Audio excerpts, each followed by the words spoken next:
Chapter 4. The parallels between the two ages in the providence of restoration.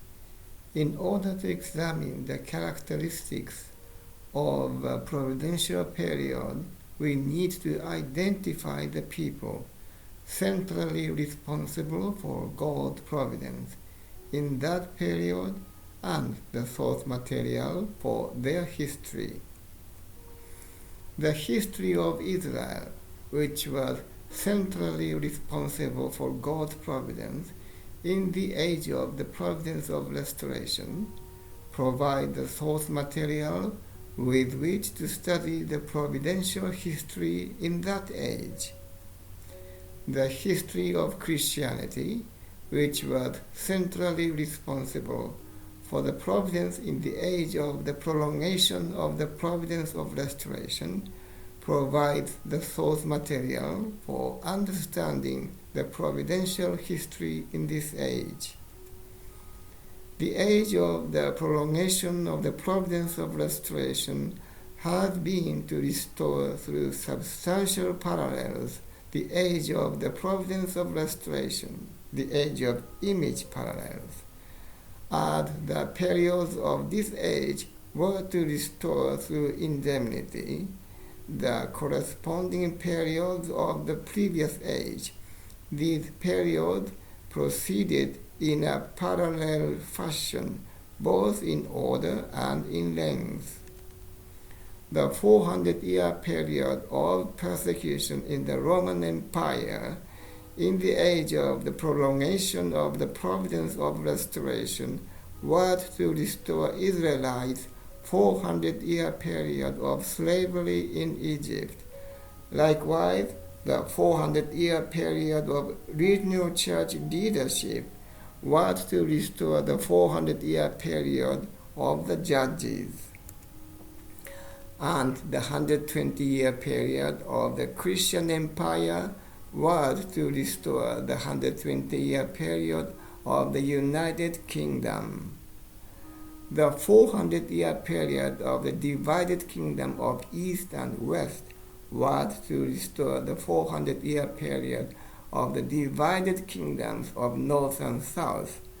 The 210-year period of papal exile and return was to restore the 210-year period of Israelite exile to Babylon and return. Another 400-year period of preparation for the advent of the Messiah elapsed before Jesus came. Likewise, Christianity is to meet Christ at his second advent only after passing through 400 years of preparation for the second advent of the Messiah. The providence of restoration and the progress of history, the ideals of interdependence, mutual prosperity, and universally shared values versus communism. In seeking for an ideal society on heaven's side, people's original mind has drawn them to the ideals of interdependence, mutual prosperity, and universally shared values. The world in which these ideals will finally be realized is none other than the kingdom of heaven on earth, under the leadership of the returning Christ. Since Satan mimics God's providence in advance, the satanic side has advocated scientific socialism based on dialectical and historical materialism and built the communist world. For the path of religion, politics, and economy to converge and realize God's ideal, a new expression of truth must emerge which can completely integrate religion and science. The religion founded upon this truth will lead all of humanity to become one with God in heart. Such people will build an economy in accordance with the divine ideal, providing the foundation for a new political order to realize the ideal of creation This will be the Messianic kingdom built on the principles of interdependence, mutual prosperity, and universally shared values. Chapter 5: The period of preparation for the second advent of the Messiah, the period of the Reformation from 1517 to 1648. This 130-year period began in 1517, when Martin Luther raised the banner of the Protestant Reformation and lasted until the religious wars were settled by the Treaty of Westphalia in 1648. In the late Middle Ages, man's original mind was repressed, its free development blocked by the social environment of feudalism and the corruption of the Roman Church. These medieval Europeans sought to break down their social environment to open the way for the restoration of their original nature. The Cain-type movement began as the revival of Hellenism and gave rise to Renaissance, whose core value was humanism. The Abel-type movement began as the revival of the Hebraic heritage of Israel and gave rise to the Protestant Reformation, whose core value was faith in God. Period of religious and ideological conflict from 1648 to 1789. This 140-year period began with the secure establishment of Protestantism at the Treaty of Westphalia in 1648 and ended with the French Revolution in 1789. After the Renaissance and the Reformation, modern people could not avoid divisions in theology and dispute among philosophies arising from freedom of faith and thought. God's providence of restoration separates those preparing Abel from those representing Cain, and in the last days, this fallen world is divided into the Cain-type and Abel-type worlds. The Cain-type world is to submit to the Abel-type world to establish the worldwide foundation of substance. This is necessary before we can receive Christ at the second advent and realize the unified world.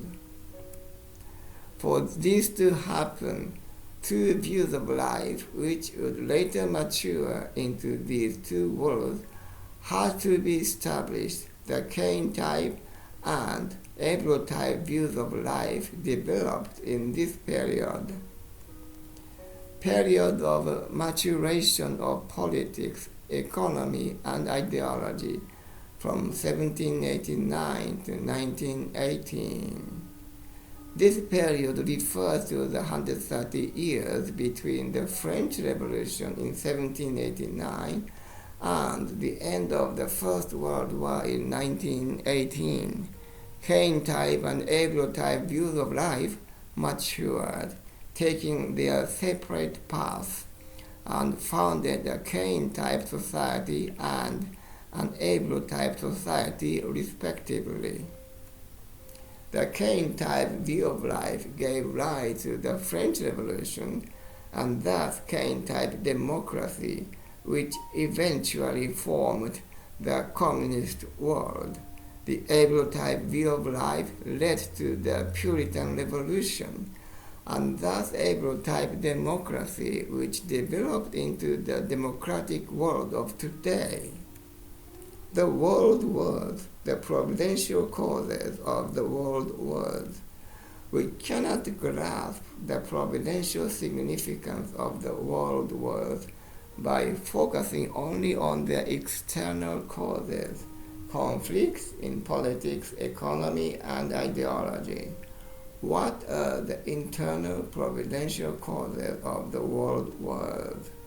From the viewpoint of God's providence of restoration. Internal providential causes of the world wars. The world wars have occurred, first, as a result of Satan's last desperate struggle to preserve his sovereignty. Second, in order to fulfill the worldwide indemnity conditions to restore the three great blessings defectively realized by Satan in advance.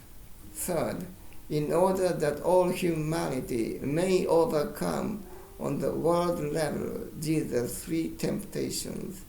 Fourth, in order to fulfill the worldwide indemnity condition to restore God's sovereignty. The providential result of the First World War from 1914 to 1918, the victory of God's side, countries taking the same direction of God as God in the First World War laid the foundation for the birth of the returning Christ, and the formation stage of the dispensation of the Second Advent commenced. The providential result of the Second World War, 1939 to 1945. Through the victory of God's side in the Second World War, the age of building a new heaven and new earth under the leadership of Christ at the Second Advent had begun, and the growth stage of the dispensation of the Second Advent commenced. Is the Third World War inevitable? At the consummation of human history, Satan's side and God's side will strive until they each attain sovereignty over a world. This is why the democratic world and the communist world stand confronting each other. Consequently, it became inevitable that there be world wars. First to divide and then to unify these two worlds. The First and Second World Wars had the providential purpose to divide the globe into these two worlds. Afterward, the Third World War must take place to unify them. However, there are two possible ways. It may be fought through armed conflict or as a wholly internal ideological conflict. By which way the war will be fought depends upon success or failure in carrying out the human portion of responsibility. The providential result of the Third World War. By winning victory in the three world wars, which belong to the final chapter of providential history, God's side will fully restore through indemnity all the aspects of the providence of restoration and realize God's ideal world.